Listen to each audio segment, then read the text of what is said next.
মাননীয় ইমাম, সালাম আলাইকুম।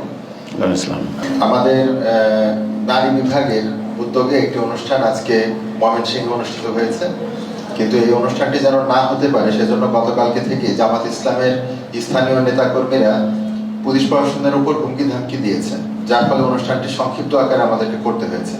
এ বিষয়ে আপনার মন্তব্য আমরা জানতে চাচ্ছি। দেখেন, এই বিষয়ে নতুন করে মন্তব্য দেওয়ার কিছু নাই।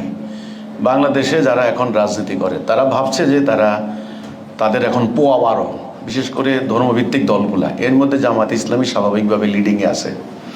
আমরা ইতিপূর্বে জামাত ইসলামীর কেন্দ্রীয় দায়িত্বশীল যারা, তাদের দৃষ্টি আকর্ষণ করেছি এই বিষয়গুলো নিয়ে। যেমন রংপুরে তাদের স্থানীয় নেতা কর্মীদের নেতৃত্বে আমাদের বাড়িতে হামলা হয়েছে, অগ্নিসংযোগ, লুটপাট, গরুগুলি লুটপাট করেছে। এটা প্রকাশ্য দেশ দুনিয়ার সমস্ত মিডিয়া এসেছে, এটা কোনো গোপনের কিছু না, তারা করেছে। বিভিন্ন জায়গায় তারা ষড়যন্ত্র করেছে। তো ময়মনসিংহের আজকের যে সম্মেলনটা হলো, তা আলহামদুলিল্লাহ এটা হয়েছে, জুমার আগেই এই সম্মেলনটা শেষ হয়েছে। এটা আমরা এক সপ্তাহ আগেই সরকারের যথাযথ কর্তৃপক্ষের অনুমোদন নিয়ে আমরা হল রুমের ভিতরে আমরা সেই অনুষ্ঠানের আয়োজন করেছি। এটা ময়মনসিংহের একেবারে প্রাণকেন্দ্র। ইতিপূর্বেও কিন্তু সেখানে আমাদের সম্মেলন হয়েছে। তো আমরা ডিসি সাহেবকে অবগত করেছি, এসপি সাহেবের অনুমোদন নিয়েছি, আমরা থানার পুলিশের অনুমোদন নিয়েছি, মানে যার দরকার আইন মান্যকারী নাগরিক হিসেবে আমরা নিয়েছি। কর্মীরা আসবেন, আজকে সকাল 9টা থেকে সম্মেলন শুরু হবে, খাবার দাবারের আয়োজন করা হয়েছে, সব কিছু।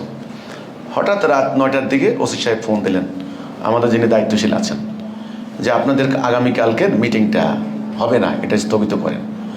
তো এটা হঠাৎ করে এটা বজ্রপাতের মতো, যে আমাদের মাইক সিস্টেম ভাড়া হয়ে গেছে, হলের টাকা দেওয়া হয়ে গেছে, কর্মীরা বিভিন্ন জায়গা থেকে আসার জন্য বাস ভাড়া হয়ে গেছে, আয়োজন করার জন্য আপনার হলো খাবার দাবারের প্রস্তুতি কমপ্লিট, খরচ যা হওয়ার হয়ে গেছে। এখন সকাল হলেই সম্মেলন শুরু হবে। তো এই হুমকিতে কি ব্যাপার, ওসি সাহেব বললেন যে আপনাদের এটা হবে না। যে কেন? বলছেন যে হ্যাঁ, আমাদেরকে হুমকি দেওয়া হচ্ছে, বলা হচ্ছে যে যদি এখানে ইরবুত্তদের মিটিং হয়, এখানে হামলা হবে, এখানে আক্রমণ হবে। তখন ওসি তো স্বাভাবিকভাবে, পুলিশ তো আইন শৃঙ্খলা রক্ষার দায়িত্বে, যেহেতু ওনারা আতঙ্কিত হয়ে গেছে। আর বাংলাদেশও তো এখন মবের দেশ। বাংলাদেশ এখন ধরেন আফ্রিকার কোনো একটা রাষ্ট্রের মতো আর কি। আমরা এখন তো ইনসিকিউর সবাই, তো এখানে মব চলে এখন। ওসি সাহেব স্বভাবতই তিনি আতঙ্কিত হয়ে গেছেন, ভীত সন্ত্রস্ত হয়ে গেছেন, যে সর্বনাশ, আমরা অনুমোদন দিলাম একটা অনুমোদিত মিটিং, এখানে যদি এখন তারা হামলা করে তাহলে তো মুশকিল। তো আমাদের প্রতিনিধি গেল, যাওয়ার পর বলল কী ব্যাপার, কারা হামলা করবে, কেন হামলা করবে, আমরা কার ক্ষতি করছি, কী সমস্যা হয়েছে এখানে। আমরা অনুমোদন নিলাম, বাংলাদেশ একটা স্বাধীন সার্বভৌম শাসনতান্ত্রিক রাষ্ট্র, প্রত্যেকটা মানুষের সাংবিধানিক নাগরিক মৌলিক অধিকার আছে, ধর্মীয় অধিকার আছে। আমাদের সংগঠনের বক্তব্য আমরা দিচ্ছি, এখানে কেন হামলা করবে, তারা কারা, নাম বলেন। তো পুলিশ তো নাম বলে না, জামাতের ডরে। তা আমাদের তো নেটওয়ার্ক আছে, আমাদের তো কর্মী সমর্থক আছে, আমাদের তো খোঁজখবর আছে। আমরা ইন্টারনালি খোঁজখবর পেয়ে যা বুঝলাম, সেটা হলো জামাতের স্থানীয় নেতৃবৃন্দ এই কাজটা করেছেন, অন্যরাও থাকতে পারে। তো যাই হোক, যদিও এটার একেবারে চাক্ষুষ প্রমাণ, লিখিত প্রমাণ আমার কাছে নেই, কিন্তু ঘটনা সত্য হতে পারে, যা হোক ওরা করেছে। তো শেষ পর্যন্ত আমরা বললাম যে আমরা তাইলে আমরা অনুষ্ঠান করবই, তারা যদি হামলা করে তাহলে সেটা আমরা প্রতিহত করব, আমাদের প্রতিরোধ করার ক্ষমতা আছে। তো যাই হোক, পুলিশ এখানে আসলে তারা তো অনুমোদন দিয়েছেন। তখন ওসি সাহেব অনুরোধ করেছেন যে ভাই দেখেন, গণ্ডগোলের দরকার নেই, আপনারা জুমার নামাজের আগে অনুষ্ঠানটা শেষ করে দেন। তো এখন কথা হচ্ছে, ঠিকই সম্মেলন হয়েছে, জুমার নামাজের আগে আমরা সম্মেলন শেষ করে দিয়েছি, আমাদের কর্মী সম্মেলন সমাপ্ত হয়েছে, সাকসেসফুল হয়েছে। এই হুমকির কারণে, অনর্থক থানার উপরে বেআইনি চাপ সৃষ্টি করার কারণে, আতঙ্ক সৃষ্টি করার কারণে, যারা আতঙ্কবাজ উগ্র সাম্প্রদায়িক গোষ্ঠীটি, সেখানে আমাদের অনুষ্ঠানটা সংক্ষিপ্ত করতে হয়েছে। এখানে আমার প্রশ্ন হচ্ছে, এই যে তারা সারা দেশে সম্মেলন করে যাচ্ছে, সমাবেশ করে যাচ্ছে, জামাত, চরমোনাই, হেফাজত, খেলাফত, বিভিন্ন মোল্লা মুন্সি, আমরা কি কারো সম্মেলনে, সমাবেশে, মহফিলে এ পর্যন্ত বলতে পারবে আমরা কোনো একটা বাধা দিয়েছি, কোনো একটা হুমকি সৃষ্টি করেছি, কোনো একটা কথা বলেছি?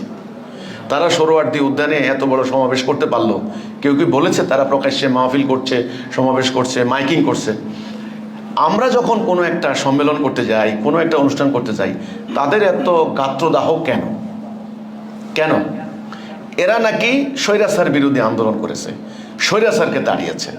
তা আমি চাচ্ছি, এরাই তো বড় স্বৈরাচার। এরাই তো বড় স্বৈরাচার। এখনো রাষ্ট্র ক্ষমতায় যায় নাই, যাওয়ার কোনো নামগন্ধ নাই।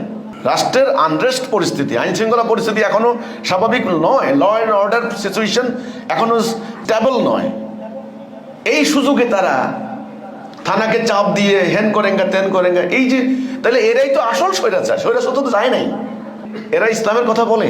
হিজবুত তাওহীদের মানবাধিকার যদি লঙ্ঘিত হয়, হিজবুত তাওহীদের মতো সংগঠনগুলির যদি কথা বলার অধিকার না থাকে, হুমকি মোকাবেলা করতে হয়, বাড়ি ঘরে হামলা চালায়, তাহলে এরা কোন ইসলাম প্রতিষ্ঠা করতে চায়, কোন অপরাজনীতি করতে চায়? তো সেজন্য আমি বলি, আপনি যে বললেন এই ধরনের হুমকি আমরা প্রতিনিয়ত পাচ্ছি, হুমকি মোকাবেলা করেই কিন্তু আমরা সামনের দিকে এগোচ্ছি। আমি পরিষ্কার করে বলতে চাইব, বিভিন্ন উগ্রবাদী সংগঠনে যারা আছেন, বাংলাদেশে যারা রাজনীতি করেন, তারা উগ্রবাদ বলে। ধর্মের নামে যারা রাজনীতি করে, ধর্মকে ব্যবহার করে যারা উগ্রবাদের বিস্তার ঘটায়, এরাই ধর্ম ব্যবসায়ী, এরাই উগ্রবাদী। এই ধরনের ন্যাক্করজনক ঘটনা, এ ধরনের বেআইনি উস্কানিমূলক হুমকি হামলা হিজবুত তাওহীদের বেলায় তারা যেন না করেন। কারণ হিজবুত তাওহীদ কোনো তবলিগের মতো দল না। হিজবুত তাওহীদ প্রচণ্ড শক্তিশালী, ঐক্যবদ্ধ এবং সুশৃঙ্খল একটা আন্দোলন। হিজবুত তাওহীদের চেইন অফ কমান্ড সম্পর্কে তাদের কোনো ধারণাই নেই, হিজবুত তাওহীদের চেইন অফ কমান্ড কি জিনিস। তারা তাদের কর্মীরা কোনো একটা ঘটনা ঘটাইলে তারা নেতারা বলে আমরা জানি না, এটার সাথে আমরা যুক্ত নই। হিজবুত তাওহীদ তা নয়, নো। হিজবুত তাওহীদের চেইন অফ কমান্ড সম্পর্কে, হিজবুত তাওহীদের কর্মীদের উদ্দীপনা সম্পর্কে, আকীদা সম্পর্কে, ইসলামের কনসেপ্ট সম্পর্কে তাদের কোনো ধারণাই নেই।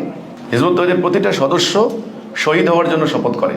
হিজবুত তাওহীদের হাজার হাজার কর্মী রাত দিন পরিশ্রম করে যাচ্ছে আল্লাহর দেওয়া জীবন ব্যবস্থা প্রতিষ্ঠা করতে।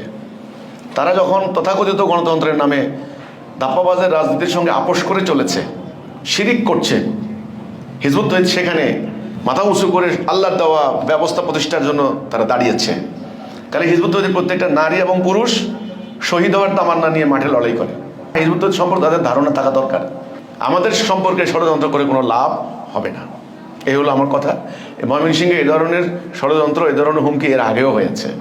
হিজবুত তাওহীদ বাতিল ফেরকা, হিজবুত তাওহীদ হলো ইসলাম বিরোধী ইত্যাদি, ওনারা খুব সহি ফেরকা। হিজবুত তাওহীদ বাতিল ফেরকা, এরা খুব সহি ফেরকা।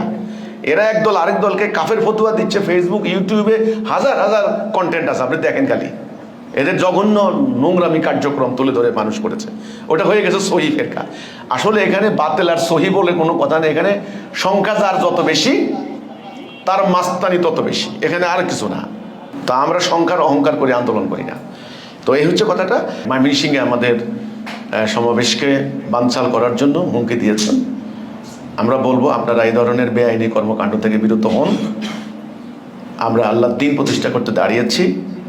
আমরা যদি সত্য কথা বলি, আমরা যদি ন্যায় পথে থাকি, আমরা যদি আল্লাহর দ্বীনের কথা বলি, তাহলে আল্লাহর সাহায্য আমাদের উপর আসবে। আপনারা ষড়যন্ত্র করে কোনো লাভ হবে না।